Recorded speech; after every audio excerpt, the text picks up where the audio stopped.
diseases of the oropharynx. Acute tonsillitis. Acute tonsillitis is inflammation of the palatine tonsils. The causative organism may be viral. Most common is influenza virus, herpes simplex virus, and the adenovirus. Bacterial, the most common is hemolytic streptococcus, and less commonly pneumococcus and staphylococcus. Symptoms of acute tonsillitis: moderate to severe pain in the throat, fever with or without chills in adult, and sometimes convulsions in infants and young children.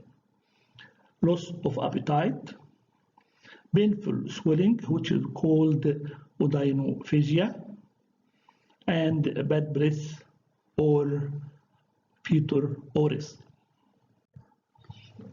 Signs of acute tonsillitis: generally temperature high, between 39 to 40 degrees centigrade, usually rapid pulse, but full rapid pulse, enlarged tender jugulo-digastric lymph nodes, and usually bilaterally, and flushed face.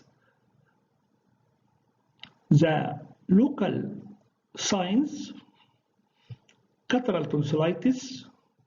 This is congestion of the tonsils and the pillars, and the pathology mainly on the surface.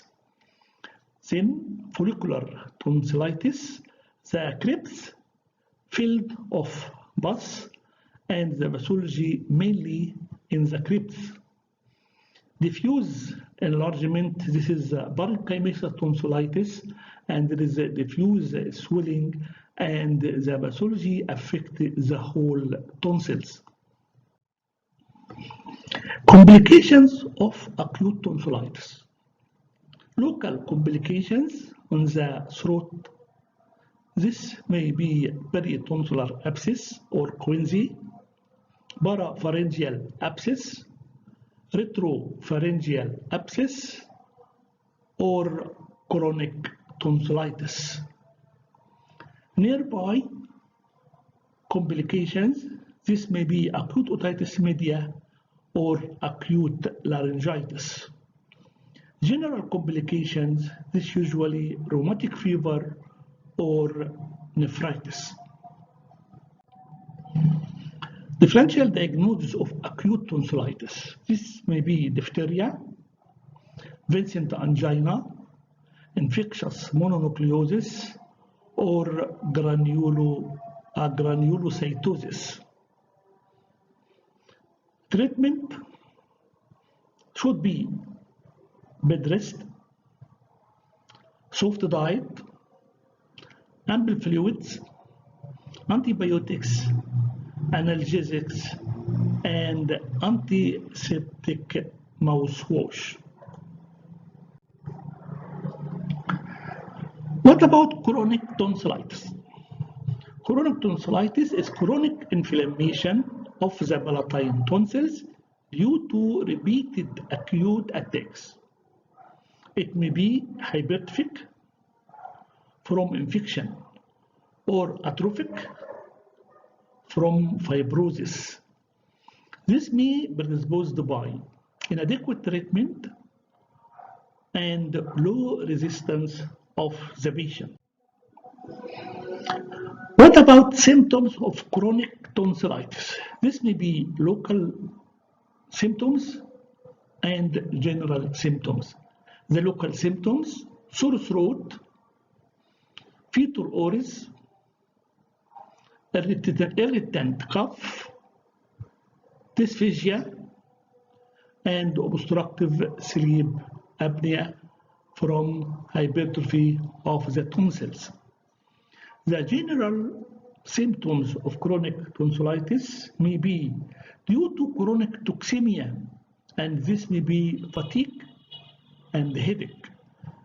Gastrointestinal symptoms, this may be anorexia, nausea and vomiting. Skeletal system, this may be arthritis and myositis. Cardiovascular system, carditis and anemia. Skin, this may be eczema and psoriasis. What about of signs of chronic tonsillitis?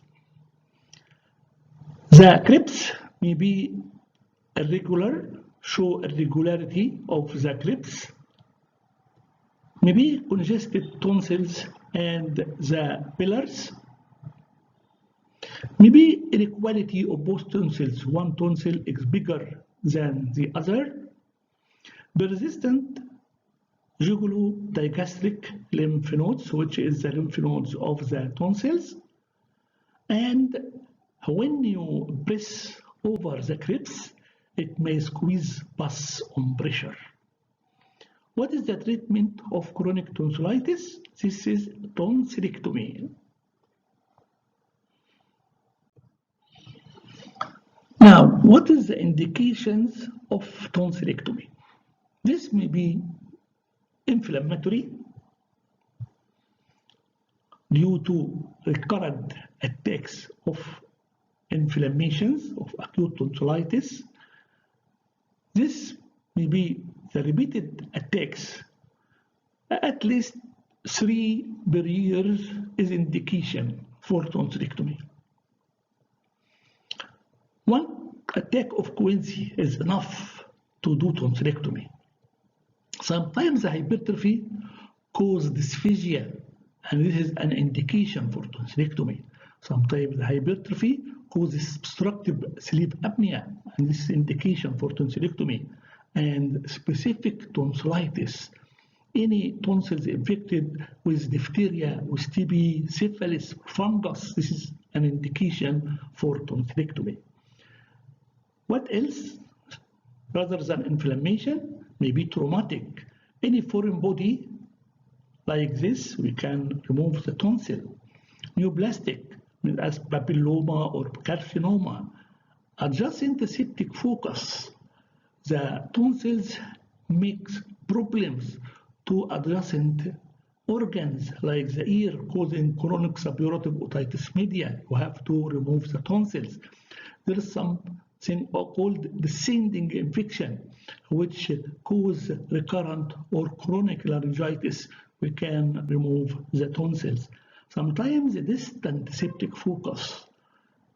The tonsils may cause problems like rheumatic fever or endocarditis or nephritis, and we have to remove the tonsils.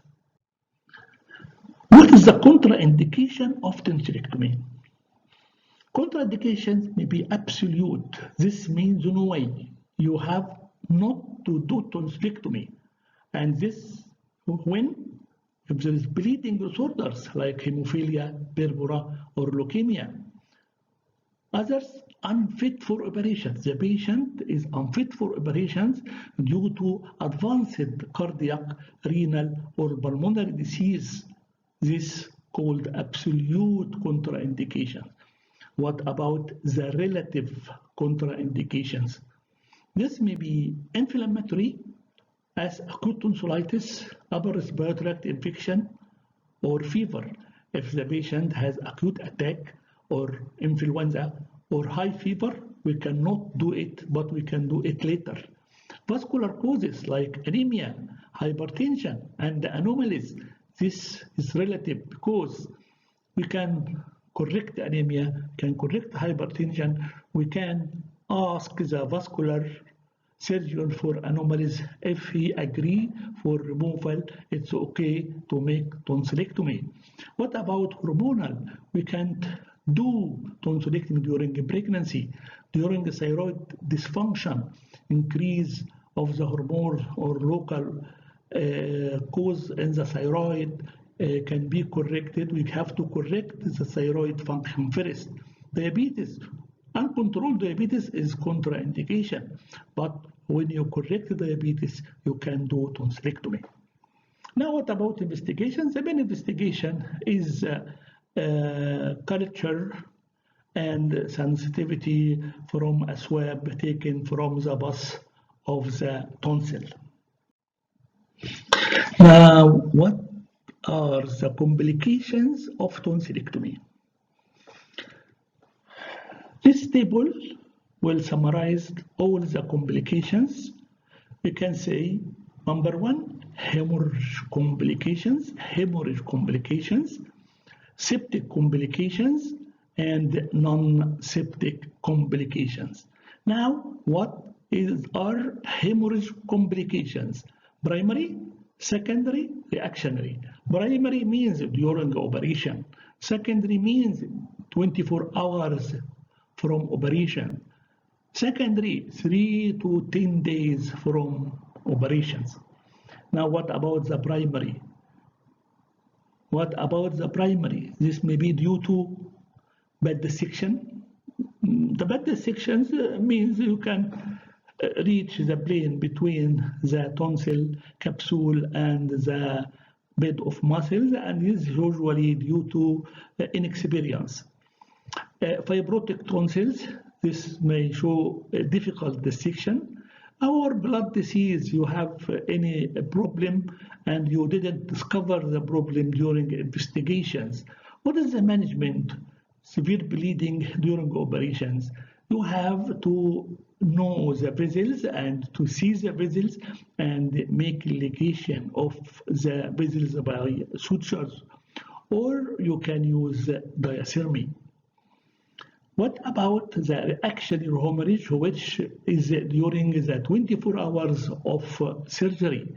This may be due to slipping of a ligature, may be due to coughing or straining, may be due to increase of blood pressure after recovery from anesthesia. What is the management? You have to first you remove the blood clots and make H2O2 gargles.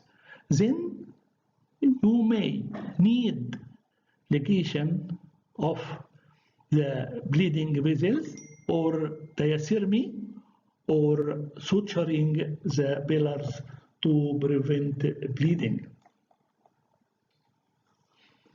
Now, what about the secondary hemorrhage? This may be due to 3 to 10 days after surgery and may be due to first infection of the tonsillar bed. Usually, infection of the tonsillar bed is the main cause. What is the management? First, you have to make hospital admission. The patient should be admitted in the ENT department. Then you will give him antibiotics and blood transfusion, and sometimes these are enough. If you can't control, you may put a bag and take stitches over the bag between the pillars and remove this after 1 week. Now, what about the septic complications of tonsillectomy? This may be local, nearby, or general. Local means the problem in the tonsil itself or the tonsil bed. This may be dysphagia.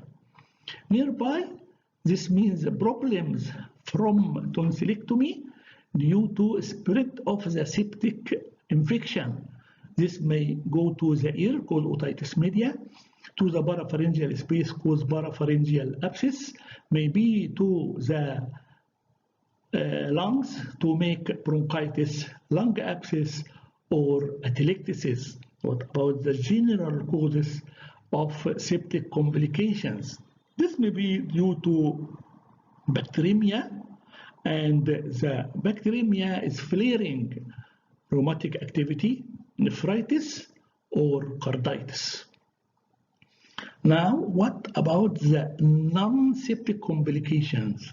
Non-septic complications may be due to anesthesia, trauma, or incomplete removal. Anesthesia, during anesthesia, the patient may expose to apnea, cardiac arrest, or intubation granuloma, or trauma to the palate, posteropharyngeal wall, teeth, or TMG. The TMG may be injured or dislocated. And the last complication, non-septic, is the incomplete removal, and usually this leads to recurrence of the symptoms. Thank you.